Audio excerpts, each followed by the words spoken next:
You didn't mean to burn out.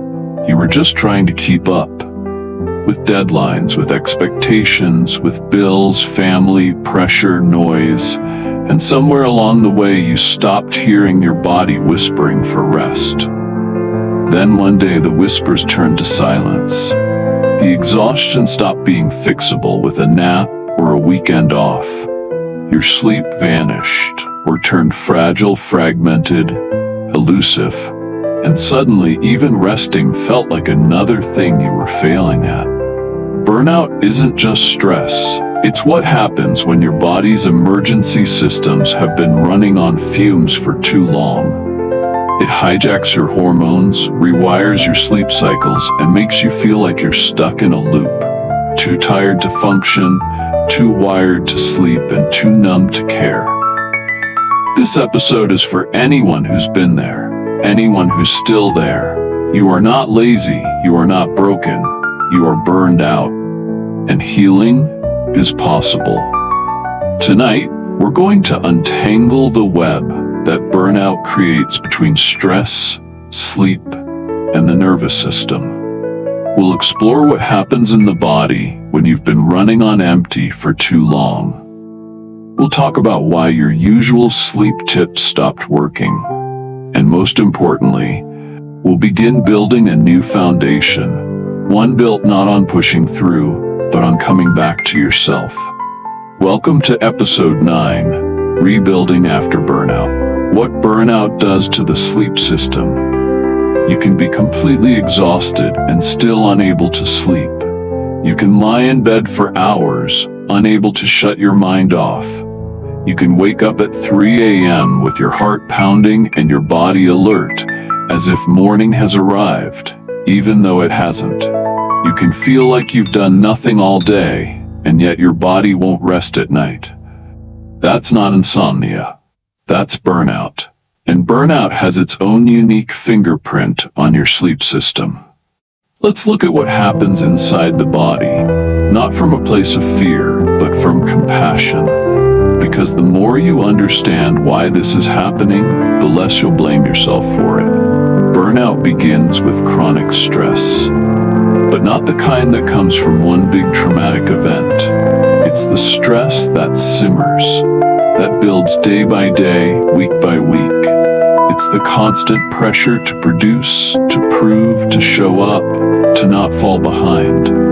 It's the invisible load of emotional labor, caretaking, deadlines, hypervigilance, and internal narratives that never let you rest. When this kind of stress becomes chronic, your body stays in sympathetic overdrive, the fight-or-flight mode. At first, this is manageable. Your adrenal glands pump out cortisol to help you stay sharp and alert. Cortisol is not the enemy. In fact, we need it to survive. But in burnout, cortisol stops following its natural rhythm. Normally, cortisol spikes in the morning, helping you wake up and feel energized, then gradually tapers off throughout the day, reaching its lowest point at night, which allows melatonin, your sleep hormone, to rise. But when you're in burnout, this cycle breaks down. You start waking up with low cortisol, groggy, disoriented, barely functioning. Then, by late afternoon or evening, your cortisol may spike again. Not because you're energized, but because your nervous system is desperately trying to push you through. You feel wired but tired, sleepy but anxious. You stay up too late, or you fall asleep and wake up at 2 or 3 a.m., heart racing, mind spinning. This is called cortisol inversion, a hallmark of burnout.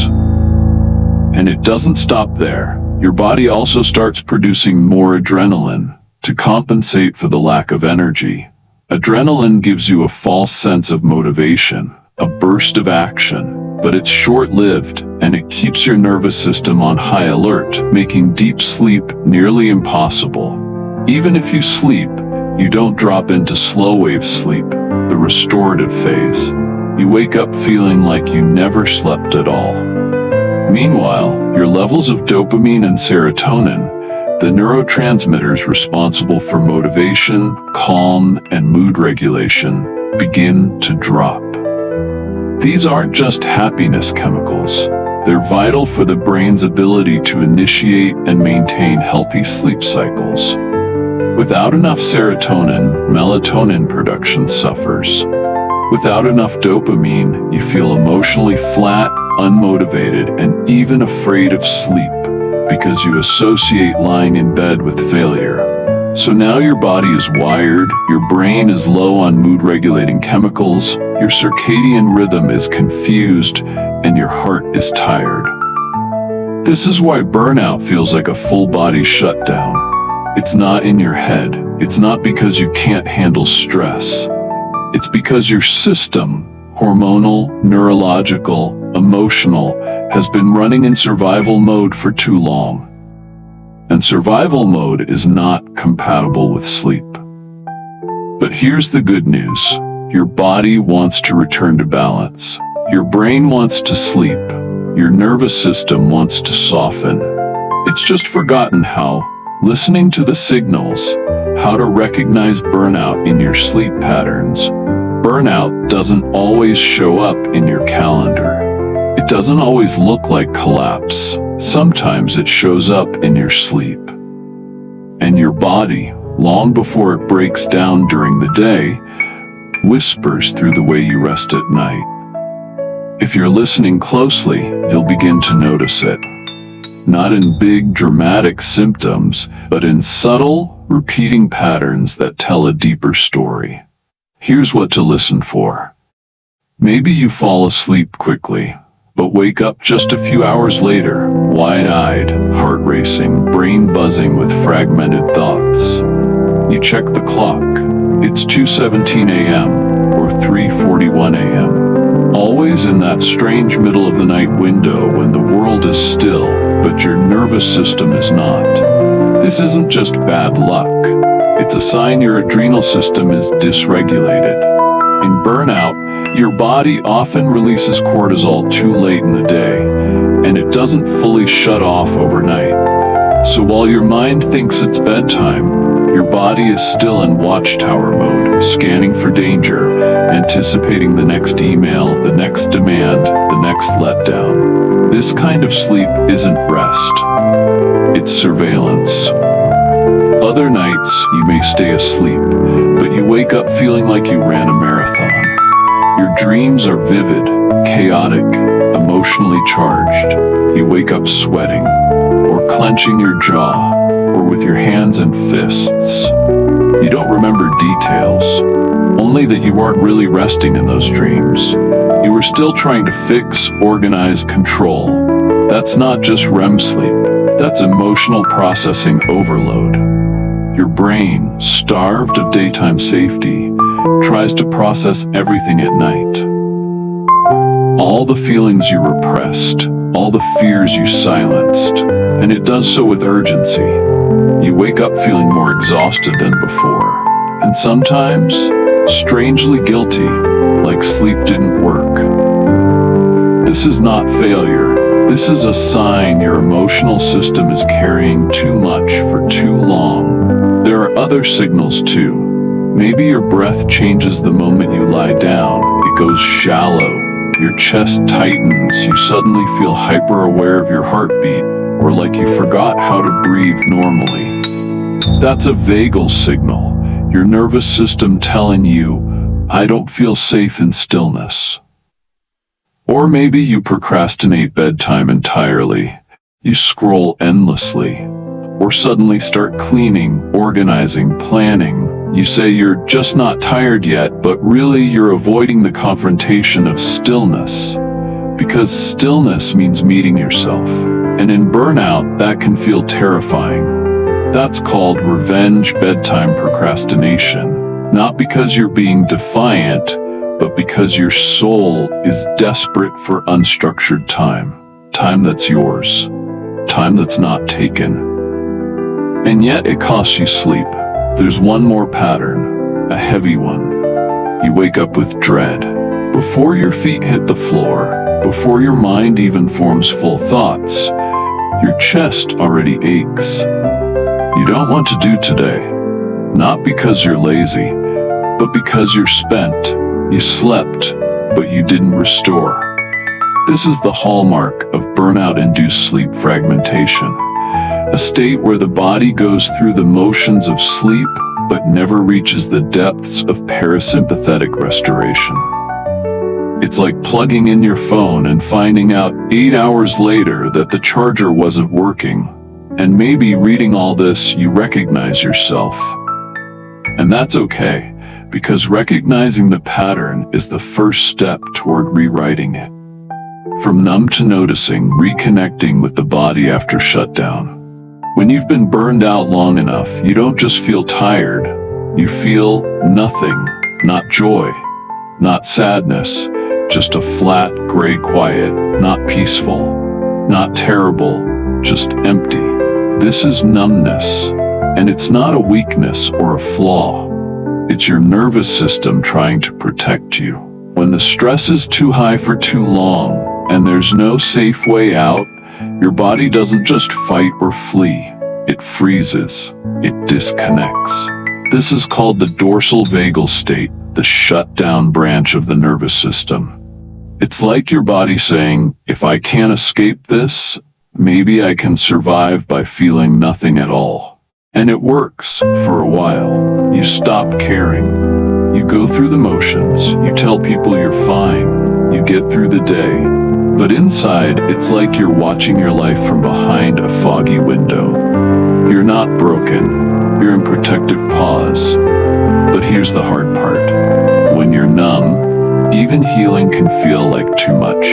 Because to heal, you have to feel. So how do you reconnect with your body when your body feels like it's not yours? You start small. Micro sensations. Tiny, gentle moments of noticing. Without judgment, without pushing. You sit in stillness and ask, can I feel the air on my skin? Not the air conditioner, not the breeze, just the temperature on your arms. Then, can I feel the weight of my body on this chair? Can I feel my feet touching the floor? These questions might seem silly, but they're how you come back into your body, piece by piece, sensation by sensation. You're not forcing emotion, you're inviting presence. Next, temperature contrast. Run warm water over your hands, then switch to cool.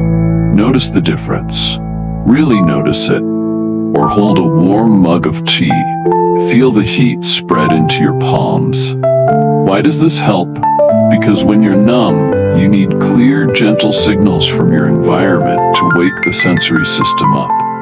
Not shocking or overwhelming, just clear and safe. Then there's sound anchoring. Put on soft ambient music, something without lyrics. Let the vibrations enter your space. Can you feel the bass in your chest? Can you track the sound as it moves? This isn't about entertainment, it's about engagement.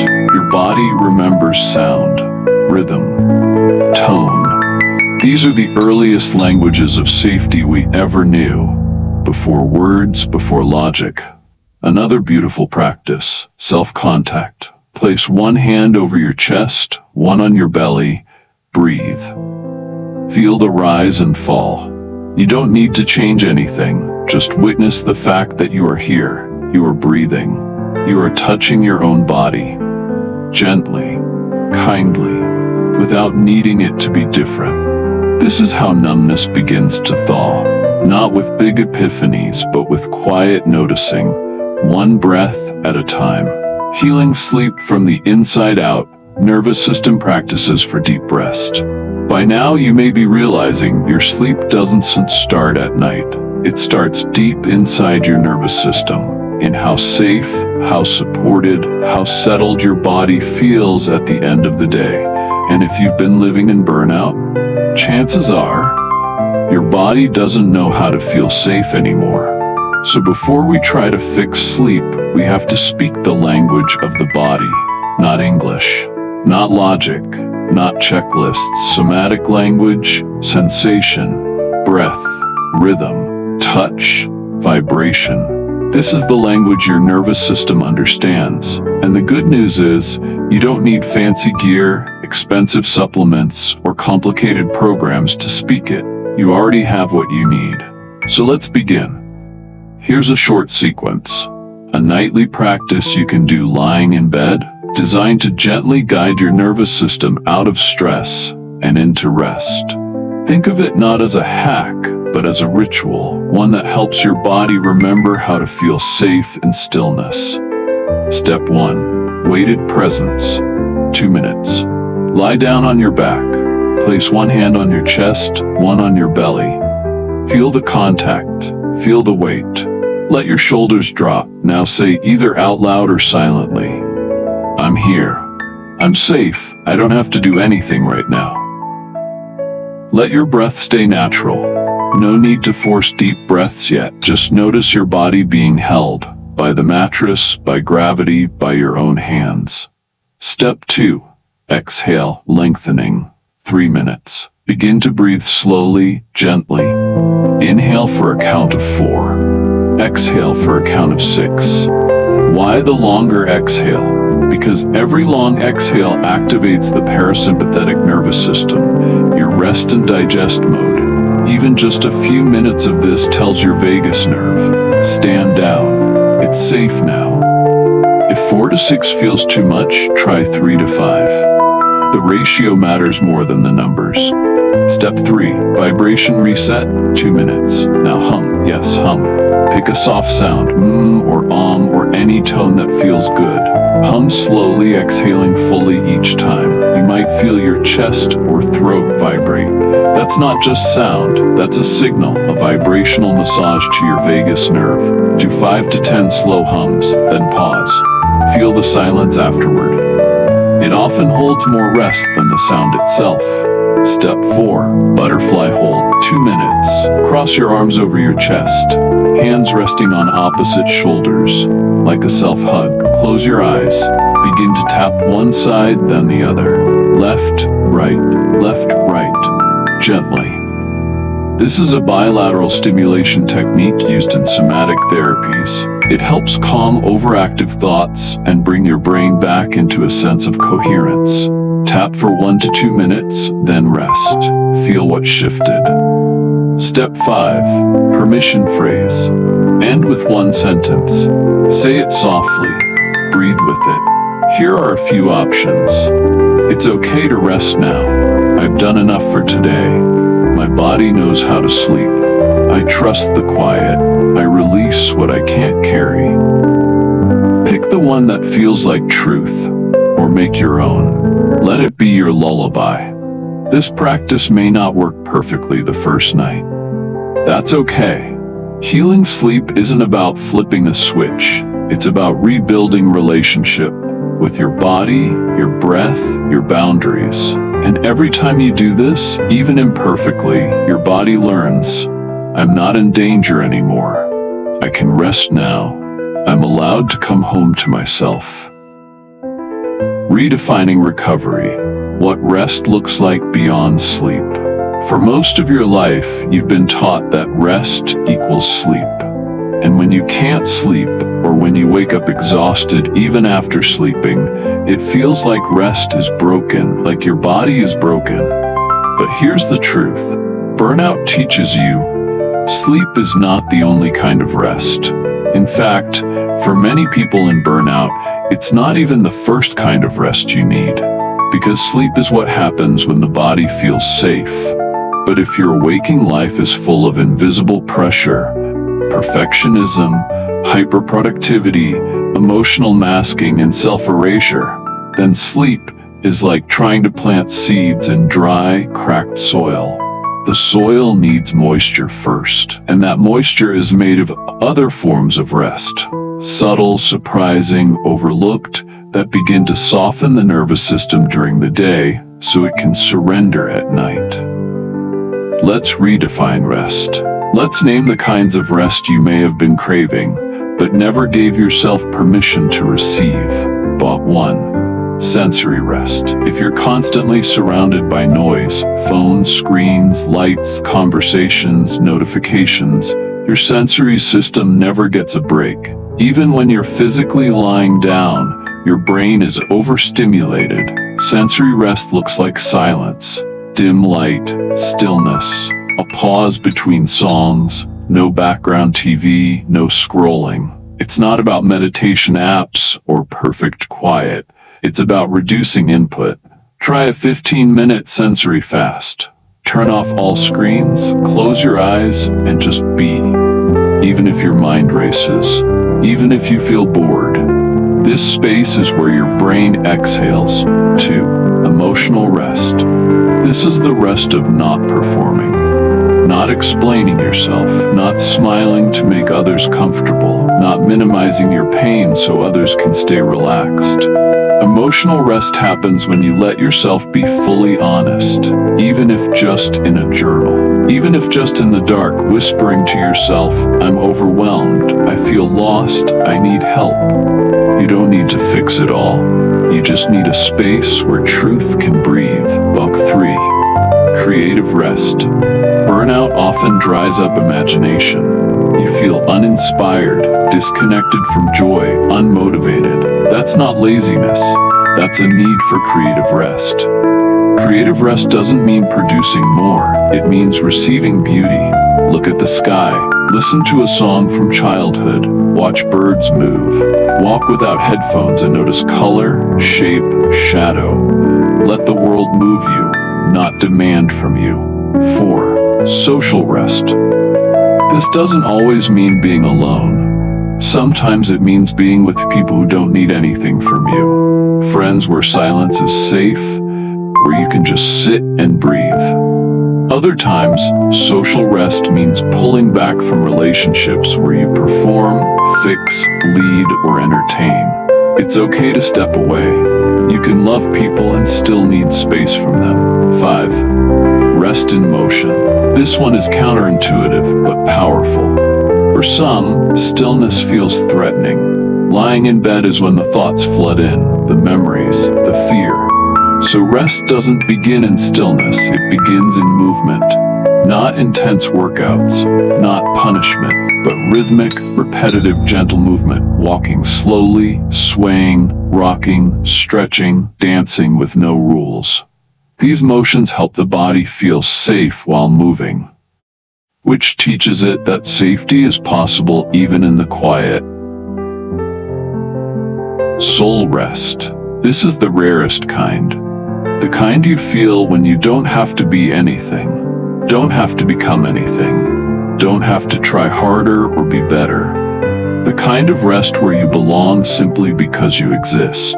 Soul rest might come in prayer, or in laying on the floor with your dog, or in hearing someone say, you don't have to do this alone. It's the moment you stop proving and start receiving. You don't have to master all these forms of rest at once. Start with one. Notice which one your body leans toward, and give yourself 10 minutes a day just to receive. No outcome, no metric. Just rest. Because when you begin to rest while awake, you teach your body how to rest at night. Making peace with the pace, rebuilding life without reburning out. There's this unspoken fear that once you finally start to feel better, once sleep returns and your energy comes back, you'll be forced to go back to the grind, back to the expectations, back to the version of yourself that looked fine on the outside, but was falling apart inside. But recovery doesn't mean returning to who you were before. It means becoming someone new. Someone more honest, more whole, more rooted in what actually nourishes you. So how do you rebuild a life that won't break you again? You start by making peace with a slower pace. That's hard in a world that idolizes speed, a world that equates worth with output, urgency with importance, hustle with value. But burnout taught you something the world forgot. That faster isn't better if it leads you nowhere. That pushing through isn't strength if it empties you out. That sleep isn't weakness, it's wisdom. So here's what rebuilding really looks like. You say no more often, not because you're selfish, but because you finally know your limits. You turn down late-night emails, weekend projects, extra responsibilities that used to feel like being a team player. Now, they feel like self-betrayal. You learn to protect your peace like it's sacred, because it is. You let mornings be slow. Not every morning. Life happens, but as many as you can. You wake up without checking your phone. You drink water before coffee. You go outside, even just for a minute, and let the sun touch your face. You give your nervous system a chance to orient to safety before it's hit with demands. You schedule rest, not just as a response to exhaustion, but as a rhythm of prevention. You block out time for nothing. You take walks without podcasts. You lay down in the afternoon not because you're lazy, but because your body is wiser than the clock. You work differently. You stop measuring your day by how much you got done and start asking how you felt while doing it. Did I breathe? Did I enjoy any of it? Did I check in with myself?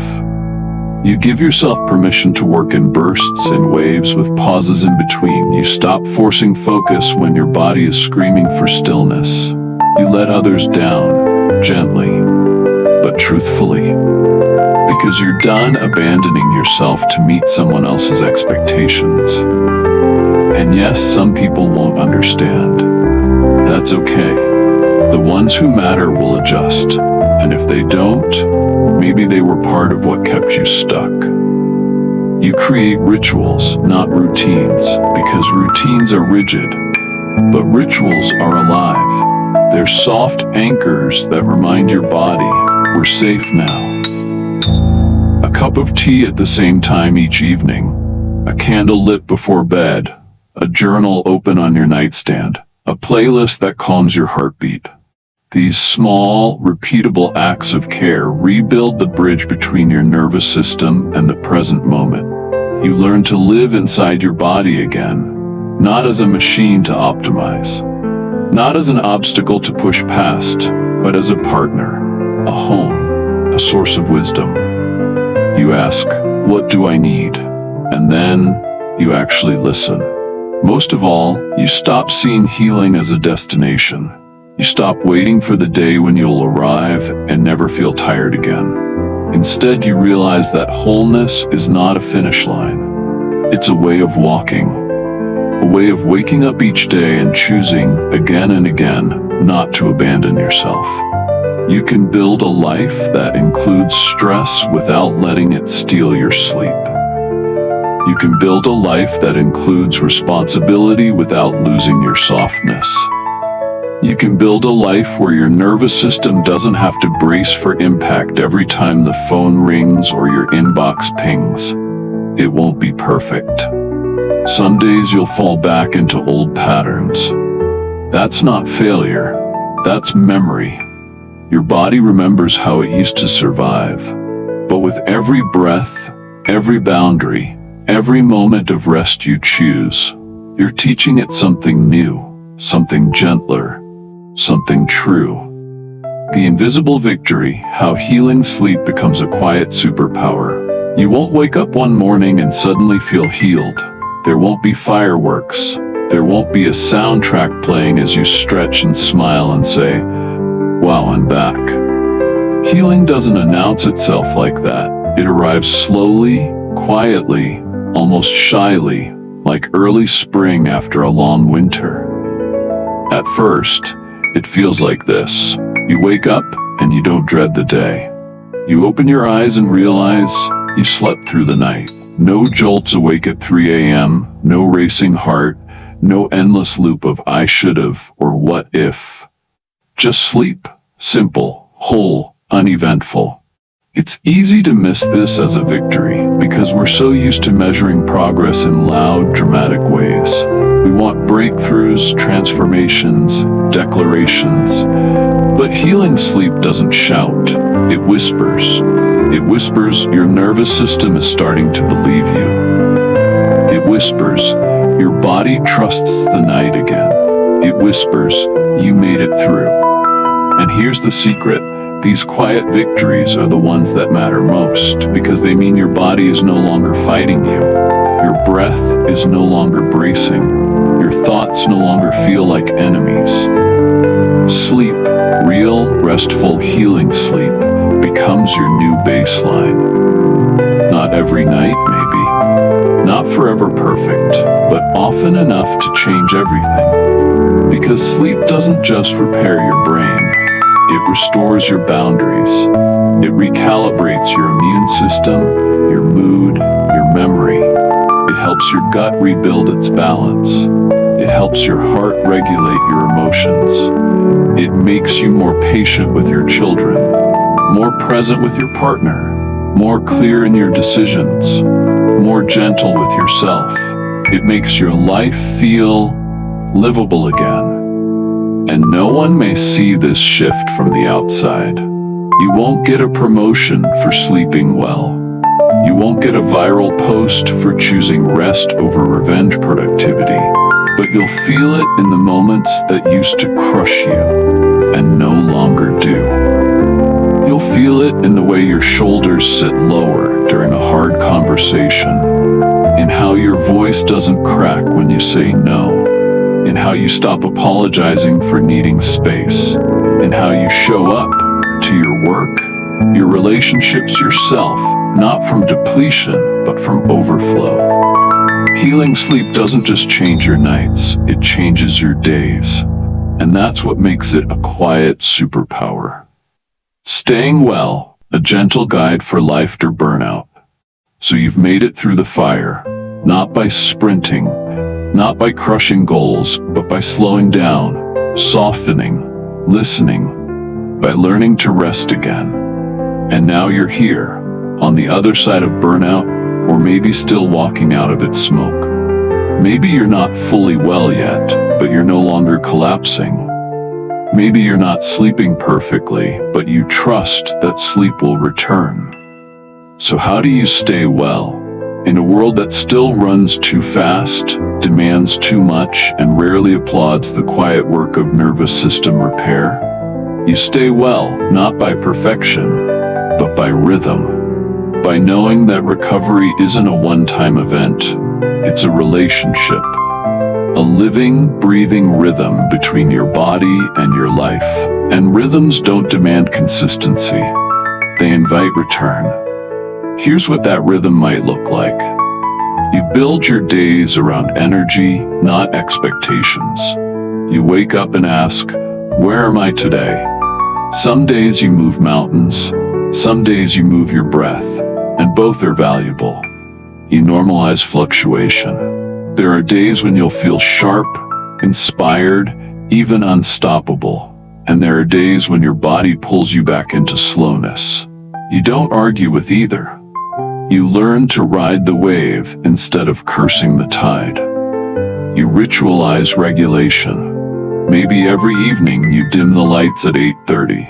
You put your phone away, light a candle, play soft music. Not because you have to, but because your body remembers. These cues are how it prepares to rest, just like a child winding down for bed. You build micro-pauses into your day. A sip of tea without multitasking, a deep breath before a meeting, a stretch between emails. These moments aren't trivial. They're cumulative acts of nervous system kindness. You surround yourself with people who don't require you to explain your softness. People who don't mock your boundaries or mistake your pace for weakness. And when those people are hard to find, you become that person for yourself. You track your restoration, not your productivity. Not by numbers, but by feelings. Did I laugh today? Did I feel safe in my body? Did I speak kindly to myself? These are your new metrics. You give yourself grace when you regress.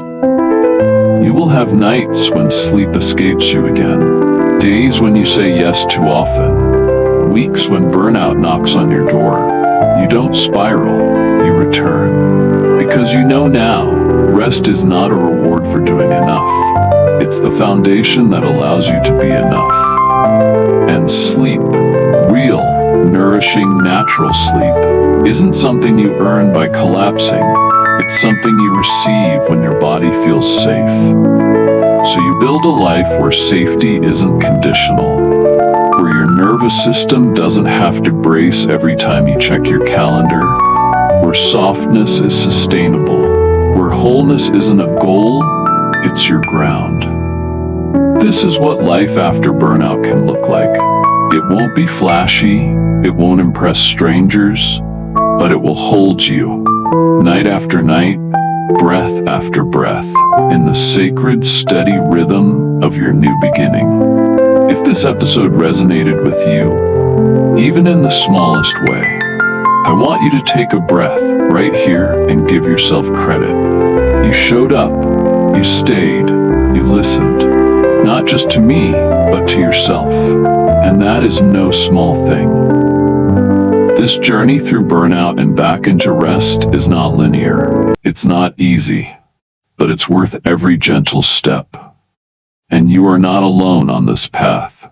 If today's story helped you breathe a little deeper, or sleep a little softer, or see yourself with more kindness, I would love it if you'd share this episode with someone who might need that same space.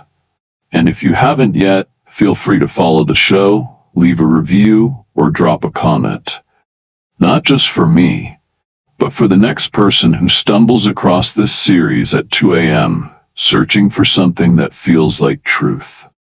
This podcast continues because of you, because you're healing, because you're resting, because you're reminding the world, quietly, tenderly, that we don't have to burn out to be worthy of peace. Thank you for being here. Thank you for listening. And I'll see you in the next episode, where we'll keep untangling stress, honoring sleep, and creating a life that holds us gently. Until then, sleep well, friend. You've done enough for today.